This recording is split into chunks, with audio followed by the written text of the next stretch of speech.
Our story begins many, many years in the future, and many in the past, depending on your point of view. In the grand city of Charmande, guarding the south entrance atop the massive golden staircase, are two statues that stand as some of the few monuments not devoted to Queen Armalu herself. On one side, a young woman holding an outstretched hand full of beans, the jack by which all future multi-talented adventures, including one hopperscotch, would be named. And on the other, a young man with a lute, a cocky smile, and a scrat on his shoulder, the piper, Jack's most steadfast companion, and while not the hero of the stories himself, a very, very important ally. These two were as old as the Ninth World itself. Many believe that they might have even existed in the Eighth World. Some extreme theorists posit that they've been here since the beginning. But regardless of where these two originated, many agree on where they ended. It was a bright day in the beyond, one in which the sun shone clearly and the wind blew all sweat off of a weary adventurer.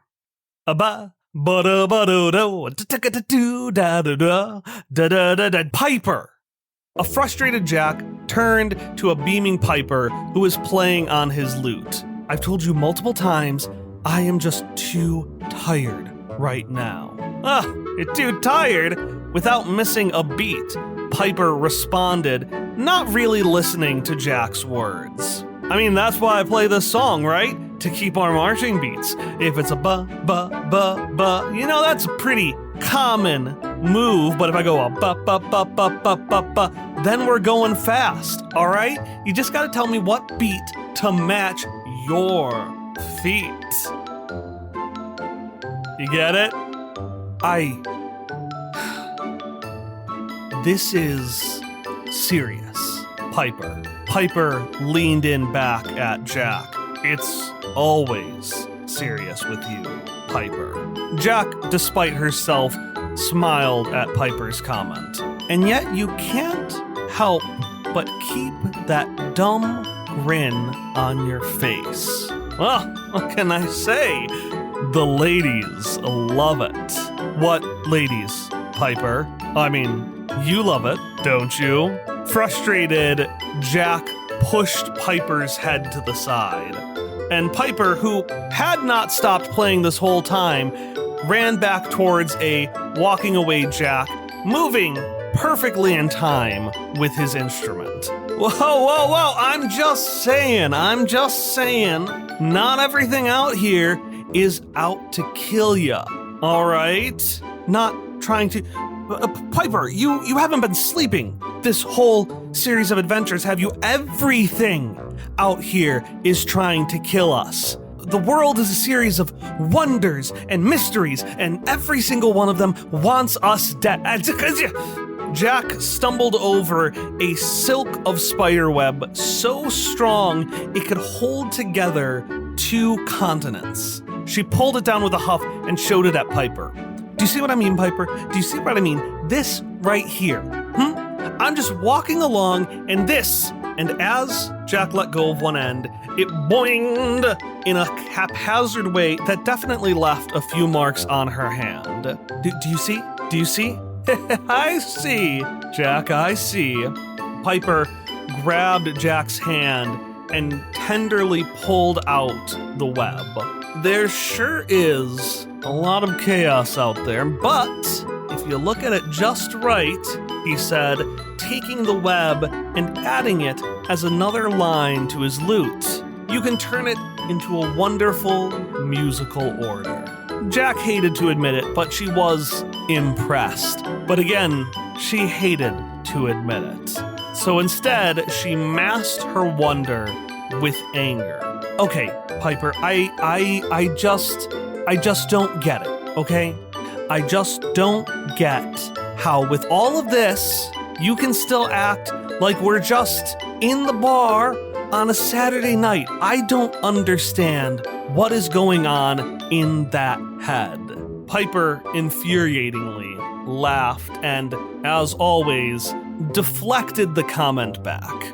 Well, maybe that's because your head is the one that is inscrutable, my Jack. So a giant, huh? Apparently.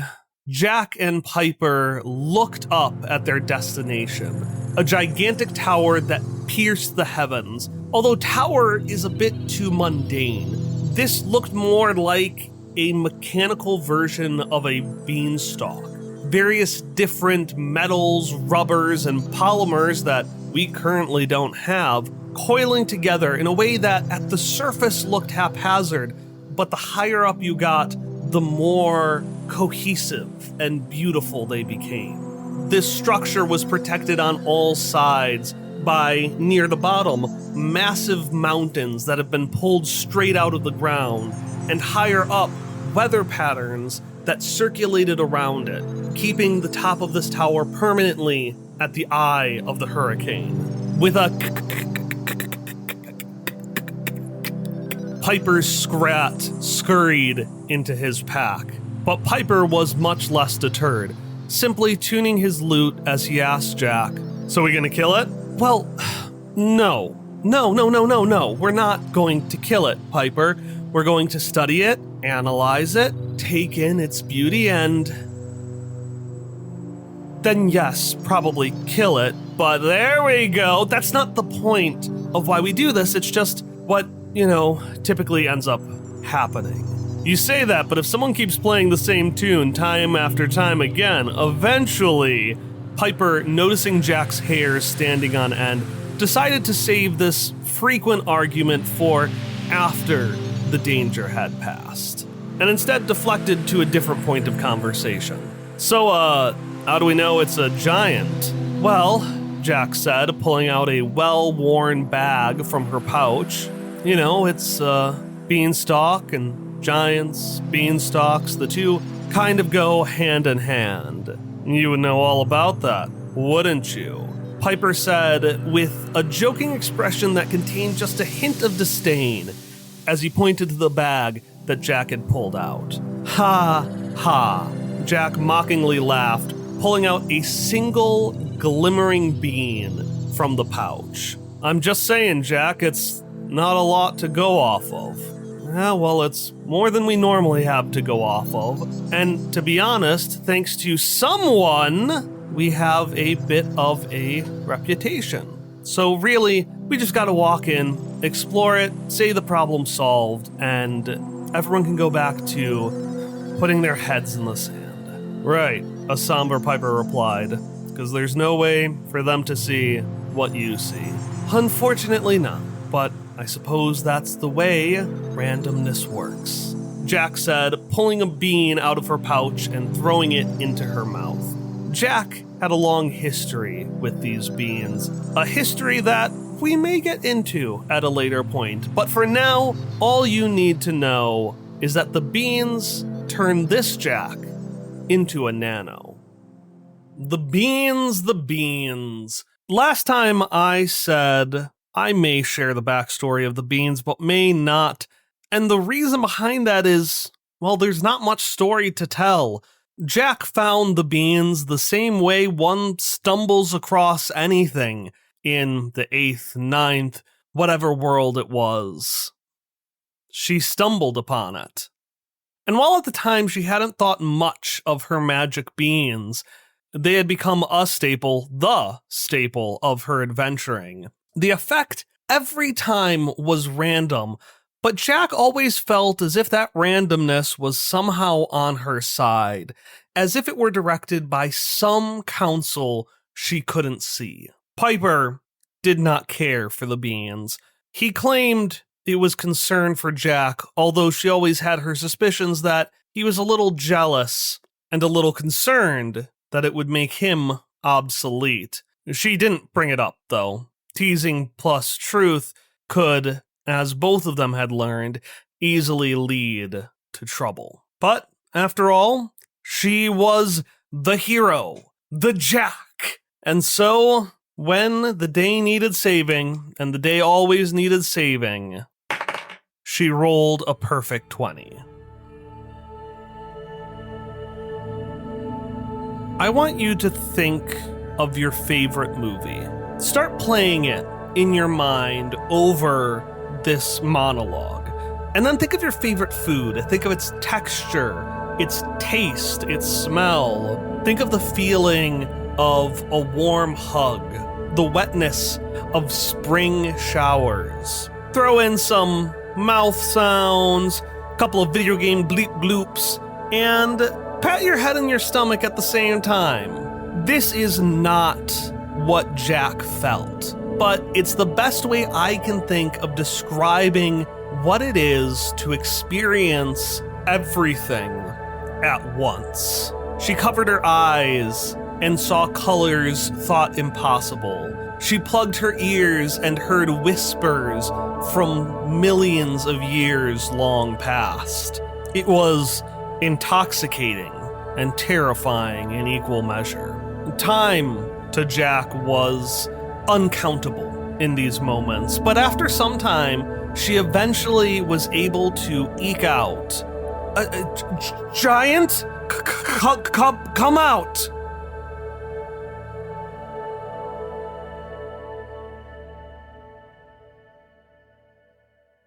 And everything stopped. Oh! Is that how you see me? Jack felt as all the sensations moved away from her and spiraled like a tornado up into a cloud-like beard of a large, gentle-looking man. And through the cloud, this thing spoke. That would explain why no one comes to visit, I suppose. Jack's curiosity was rivaled only by her defensiveness, and this accusation quickly drove her back to her senses. Okay, well, hey now, you look like a giant, so, well, of course, senses can't be trusted in the, I don't even know where I am. I don't even know where I am. Yes, that is a curious question. The giant stroked his beard, seemingly also not sure of the answer to Jack's question. All right, well, if you can't tell me where here is, can you at least tell me who you are? Me? Oh, of course, I am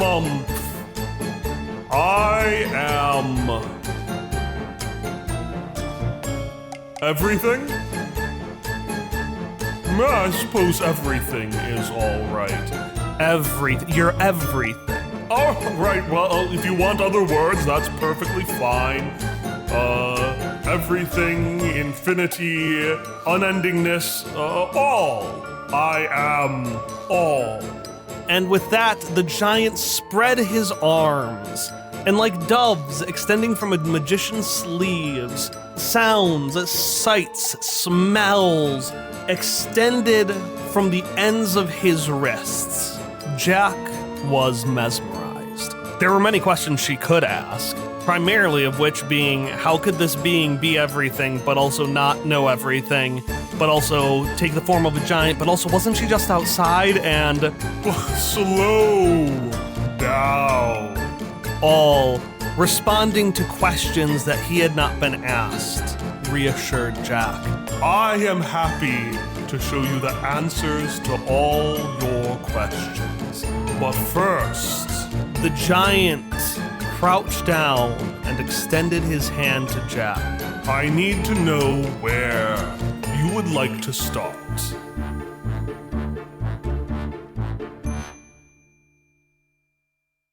Down on the surface, Piper had also waited an indeterminate amount of time, although for his it was more impatience than anything else. He did not like these beans. He did not like them at all. He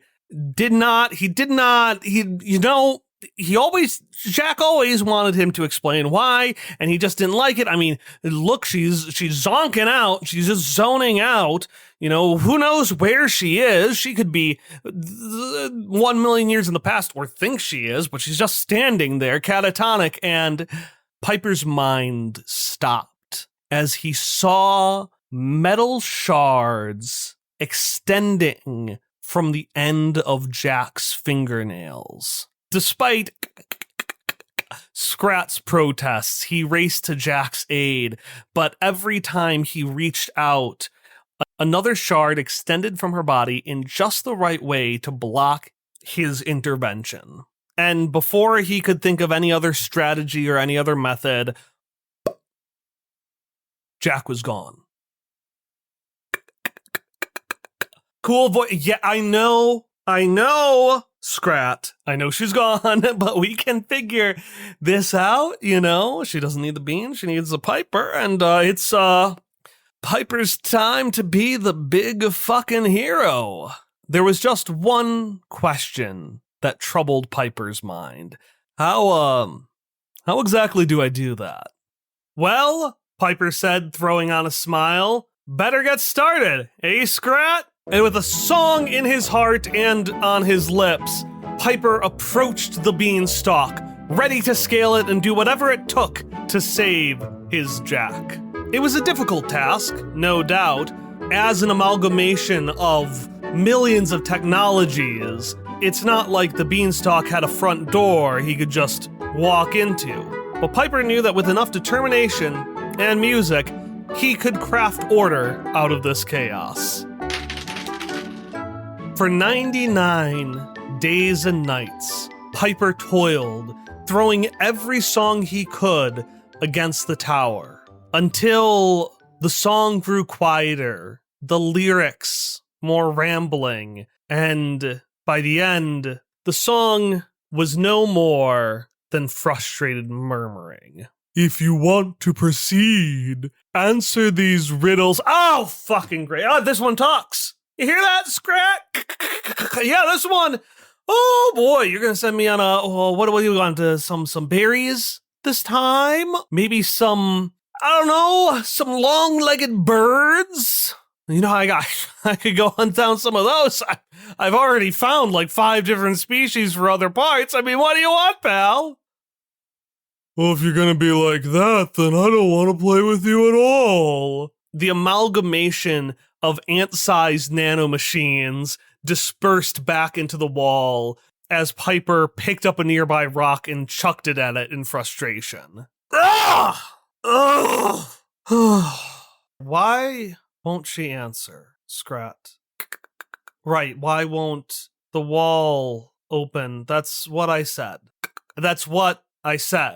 Working for that long, having every success doubled back on you, can get to someone. When Piper sang, it was the only thing that consumed his mind, but when he didn't, other thoughts snuck in. It felt as if the tower itself was rejecting him, as if she was rejecting him, like she had every time for the beans. The beans? Yes, the beans. You could always use one of those. You have them after all, don't you? Piper's brow furrowed. I guess I did, didn't I? He reached into his pouch, and inside was a bag of beans, which Jack had left behind when she ascended the tower. But it's not like I can use them. Why not, Piper? Well, 'cause all right, Scrat, I'm talking to a mysterious voice. Please, thank you. Piper continued. Well, I don't like them. I think they're bad. They can't be used well. By anyone or just by her? Well, I mean, she's used them more than me, so... And yet she left them behind for you, Piper. Almost as if she wanted you to become the man the beans could make you. Well, I mean, without thinking Piper had already pried open part of the bag. I mean, scrapped. I'm talking. And talk is all you have, isn't it? In the songs you sing, the ones of the Jack.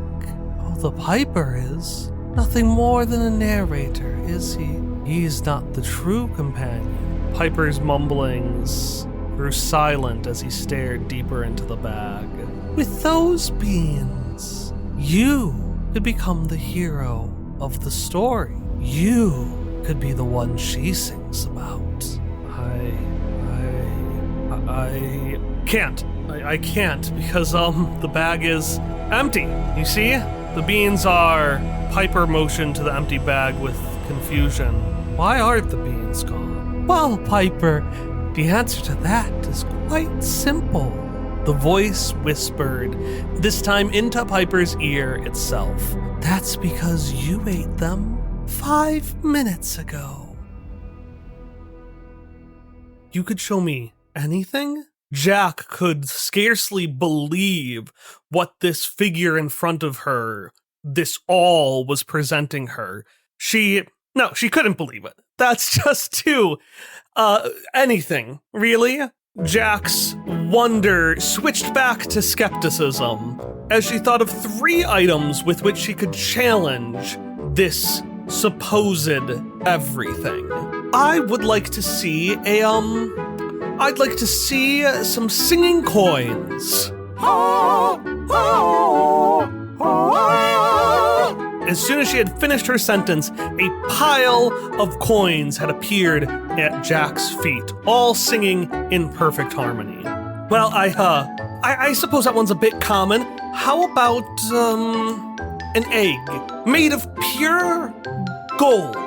Gold was a rare element of the past that Jack had only heard of, and now she was seeing it in the shape of an egg in front of her. Well, and here I thought the great Jack would have a challenge for me. All laughed, and Jack, in the middle of saying her 3rd item, lost her train of thought. Because she was going to ask about... Well, she was going to ask... If she couldn't remember, it didn't matter. Besides, you know me? My dear, I am all. Okay, well, you can't just say that like it means something, okay? Sure, you made the coins, and you made the egg, and very interesting looking, but yeah, you know me, and I'm here, and I'm not you. All winked, the sound of his blinking eyelid sending shockwaves across the room. Ho-ho! Aren't I? From your perspective, perhaps so. In your world, after all, there is only the organic. And with a whisk of his hand, all made a perfect image of Jack walk in front of him. And the mechanic. Following behind her, a crude robot fashioned in her image. But each leaves behind traces. Some messages spoken. Words appeared in front of organic Jack. And some unspoken. Electronic waves emerged from Robot Jack. And while to you these may seem ethereal or theoretical, all twirled his fingers around, taking the messages and forming them into a nice little book, which he dropped in Jack's hands. They are real, nonetheless. This is the point where Jack's skepticism broke. She could be hallucinating. She could be being played. Maybe the beans were right. Maybe the beans. You know, someone had told her to be skeptical of the beans. Maybe that was right. And you really have a copy of everything. All motioned behind him. And Jack could see the worlds. Ones she was familiar with and ones she was not. Why don't you look for yourself? And Jack explored. She explored with a veracity and a passion that she had never experienced before, one that caused her to forget about the world outside. She saw worlds past and their visions of what worlds were to come. And after a time that could have been 5 minutes or 5 lifetimes, a song started to play in the back of her head, and she remembered her third item. And so over here, we have a handful of eels that fashion themselves in... All turned back to Jack. Yes, Jack. I remembered something I want to see. A friend told me about it. It was a harp, a lute. I can't remember what he played, but... A friend? Oh, you have multiple friends? Who is this friend of yours? Oh, right. Yeah. His name is Piper. Jack found herself struggling to find the name that had so easily crossed her lips before. And he had mentioned this, again, harp lute thing that he said could, touch people's hearts directly. I thought it was fake, but, perhaps it's touching this third thing that you were talking about. This, Jack, still unable to name this third kind of life, just motioned around her and said, this. Perhaps it could have touched this. Perhaps, although... All for the first time seemed dodgy. I'm afraid, Jack, I'm not sure such a thing exists. Oh, well, that makes sense. Jack, who had started feeling somewhat uncomfortable, got back to her casual self. Piper always made up the silliest things anyway. Sorry, I just heard a song, and that made me think of... What did you hear? All's voice grew deep, his cloud of a beard bristling like a storm cloud. And as Jack looked around her, she realized that although the song was louder than ever, she could not see an instrument anywhere.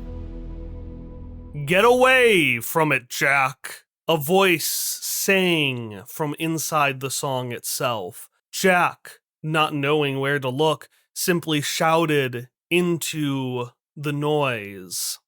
Who is this? The voice sadly laughed. Have you really forgotten about me already, my muse? Piper? Bingo!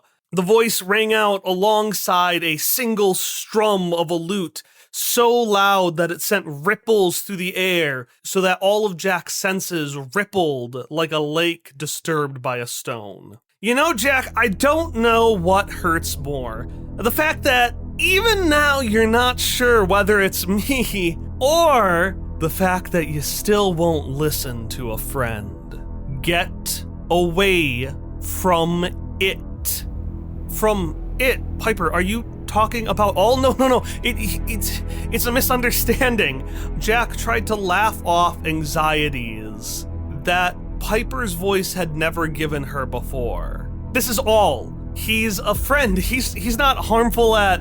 Jack looked up at All, who had turned into a literal walking disaster. His beard a storm cloud, his legs vibrating like earthquake, small cracks appearing with molten lava dripping down their sides. But this is not what concerned Jack the most. Instead, what concerned her was a question. Piper, how did you get here? Jack, I don't think you're in the how did you get here. Silence for a moment. The same way you did, my muse. Jack frantically patted her pockets. They weren't here. It probably just because this wasn't, physical space, but that had to be the reason. There's no way he would have... That's right. Looks like us normal folk can use the beans as well.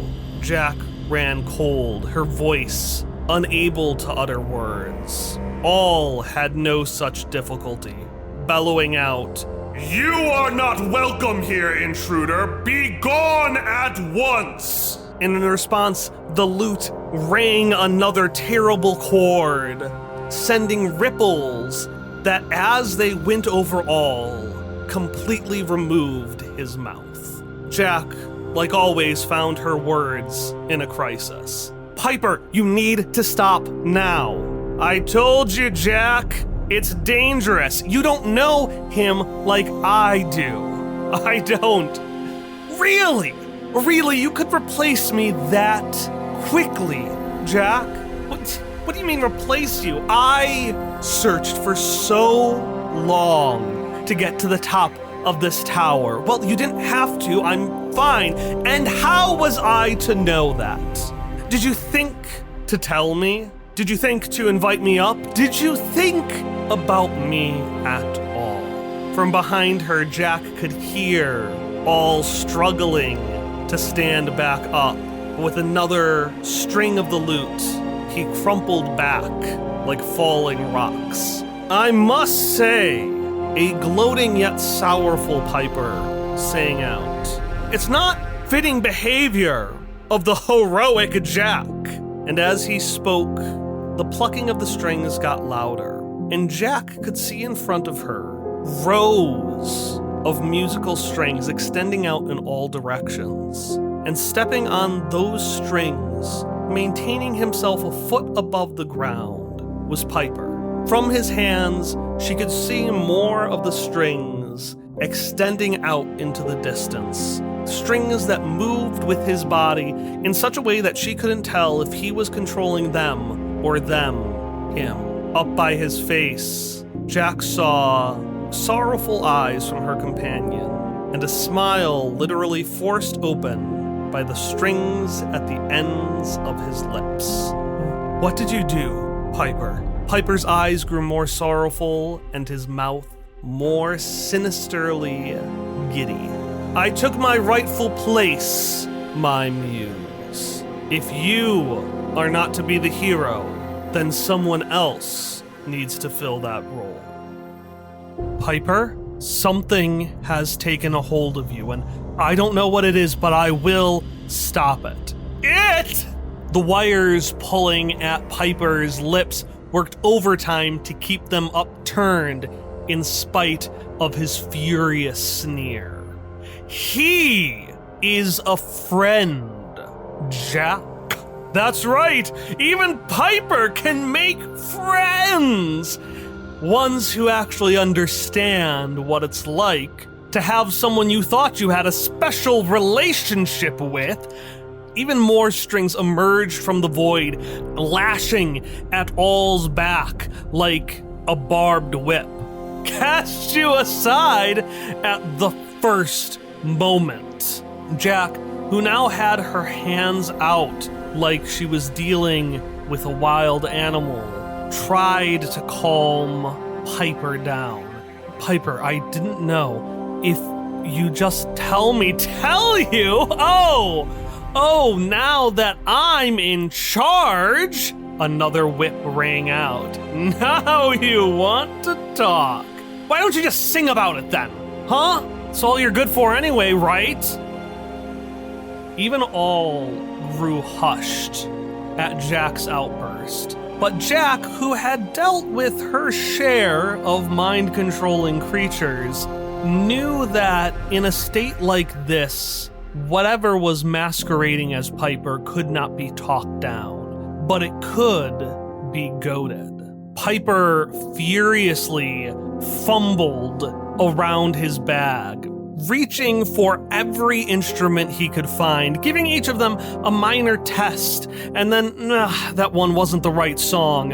And as he was distracted, trying to put together his perfect piece, his perfect breakup song, Jack slowly made her way to one of the wires. She picked up a small piece of rock that had been cut off by Piper's entrance, and before he could even start his song's first verse, she cut. With a 19, Jack's cut was perfect, precise. As I mentioned, she had dealt with her share of puppet masters, and she knew which strings were the ones most connected to them. With a loud twang, the string recoiled in both directions, spiraling Piper off of it and onto the ground. Without sparing a second to look at all, Jack rushed to her companion, just praying that whatever damage she had done to the creature that had made his eyes and his smile so unfamiliar, she hadn't hurt the companion she loved underneath. Piper? Piper, are you all right? Jack looked around at the wires receding. It's all right now. I've got you. Piper moaned, slowly getting himself up. Were you... Yes, Piper? Were you really worried? I thought you were talking to me, but I guess it was always about the beans, wasn't it? With a furious swipe, Piper swung the instrument in hand at Jack, whose hand had been reaching down for the bag of beans on his holster. With a 9, Jack was barely nicked, stumbling back and dropping her prize, which spread out its contents between the two of them. Piper jumped to his feet, and Jack saw that while he was freed, his expression had stayed the same. His eyes so furious and disregarding. His voice so callous. Was it really that Jack had never seen this side of Piper before? Or was it simply that she chose to ignore it?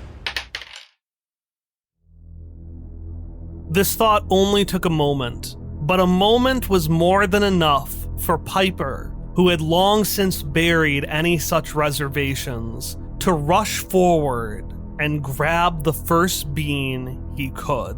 Jack went to shout out, but Piper interrupted her with a chilling confidence. Don't worry, my muse. It'll all be over soon. And with that, Jack could hear nothing but the howling winds as she stood high in the clouds at the top of the beanstalk. Piper? Piper! Piper, get back here! Jack yelled into the clouds. While Jack couldn't hear Piper's response, she could feel it in the air around her. Each breath she took, she smelt the places she had visited. In the howling wind, she heard Piper's fury, and in the small flakes of rain, she could taste all's pain. There was a war being fought in the air around Jack, and while she could perceive it, she could not interact with it. For she was once again cast into the realm not of all, or of these creatures that lived in data itself, but back in the realm of physical. The reality of the situation Jack was facing would break most people. She was defenseless on the top of a tower that scraped the heavens, with gods fighting in a realm just outside of reach, and her closest companion serving as a betrayer. But Jack was not just an adventurer. She was a legend, and she was about to seal her fate with an idea so crazy it might just work.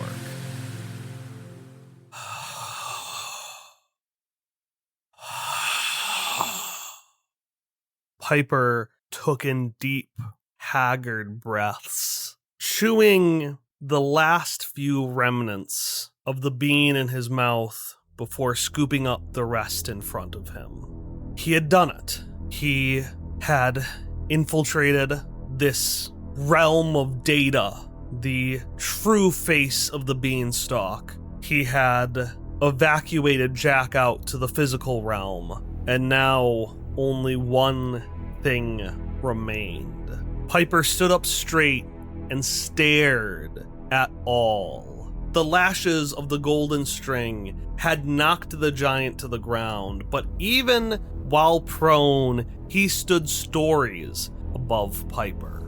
I told you already, intruder. Get out! A hurricane-like wind emerging from All's mouth tore past Piper, who stood there unfazed. Oh, frankly there, giant, I don't think you're in a position to make demands. words. Now are you? All scowled in both anger and pain and spat out, Now listen here, boy. Just because you made a deal with the devil does not mean you have true power. A devil. A devil. No. Giant, I did not make a deal with a devil. From behind Piper, a few strings reached out from the shadows and pulled the golden loot that Piper had dropped to the ground. I made a deal with the devil. Capital T. Get it? From behind Piper, the voice that had been Piper's companion ever since it first convinced him to use the beans at the bottom of the tower, started to laugh.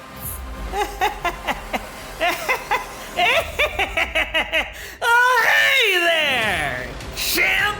From behind Piper, the strings reemerged, but this time each of them was connected to another piece of data, ranging from the smallest simulation of a butterfly to the fiercest, most unknowable creatures. All tried to respond, but before he could, the golden strings from this mysterious creature that had been aiding Piper tore into his back and picked him up by his shoulder blades, like a puppet master plays with marionettes.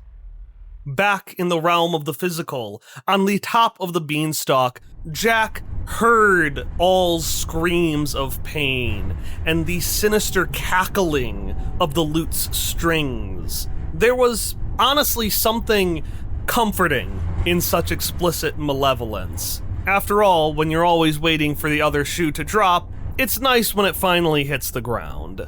Jack scanned her surroundings, talking to herself as a way to drown out the noises. Okay, so I'm here, I'm me, I have blade arms. Jack stared down at metal protruding from her forearms, the side effect that Piper had seen when he first saw Jack blip into the tower. Okay, honestly not the strangest thing I've seen, and maybe I can use them. Maybe I should. Jack's voice wavered as she saw golden strings, the width of Smellephant trunks, coiling around the tower, rapidly approaching its top. Her eyes then darted around, and she saw that she was not yet at the very top of the tower, and instead, a small pole led even higher up. With an 18, Jack took her new blades and thrust them into the side of this tower, using one hand to brace herself on this precarious new perch, while using the other to steadily pull herself higher. She was moving fast enough to outpace the golden wires rapidly ascending the tower.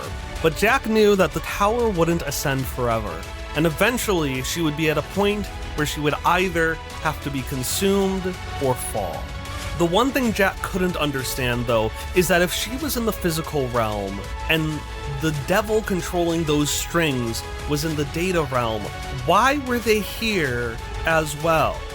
There was no way they could affect both this data realm and the physical realm unless they were somehow controlling the manifestation of the beanstalk itself, unless they somehow had gotten the control of...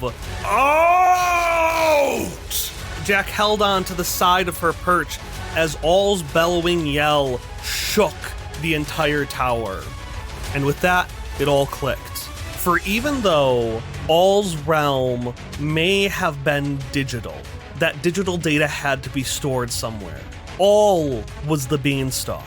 And if Piper and this demon controlling the strings had somehow grasped control of All, then that means they had grasped control of the tower itself. And the only way to stop them would be to drop the tower.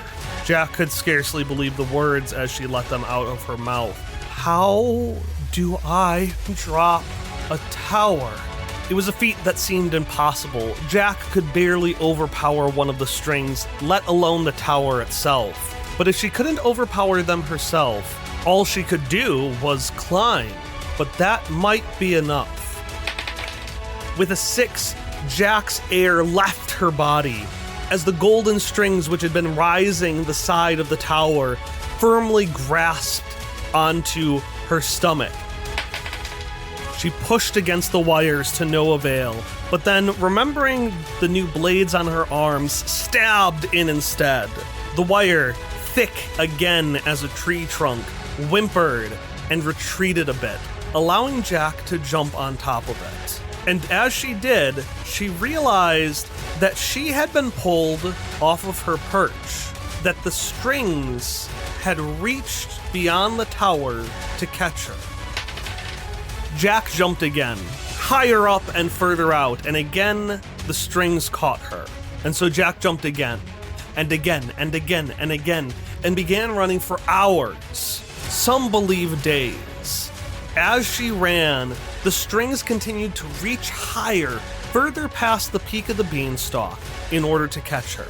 And after much running, after much jumping, and after a fair bit of stabbing, Jack and the strings had gotten so far up that the air was thin, and they had created a mass larger than the tower itself, and heavier too.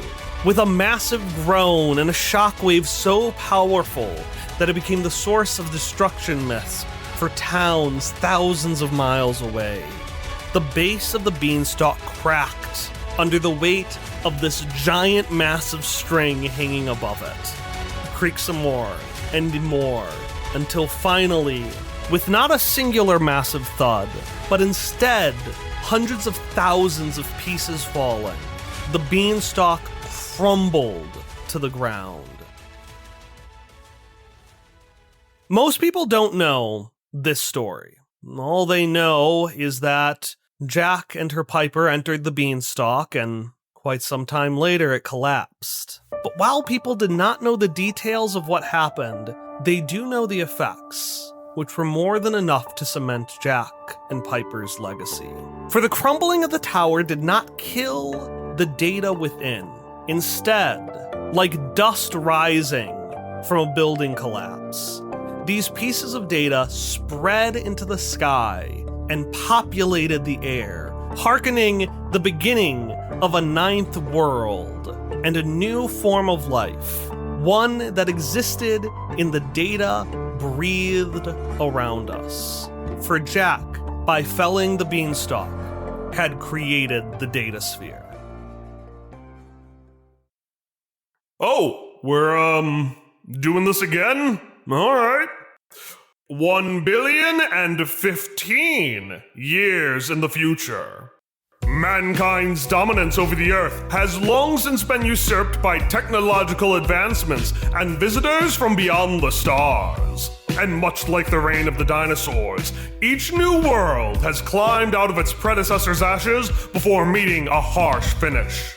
Now, in the 9th such world, humanity struggles for survival on a planet ravaged by powerful artifacts. Our heroes unleashed horrors unbound by natural reality, but defeated them by learning to master the magic of the past. But while their tale may be done, theirs is not the only story to tell.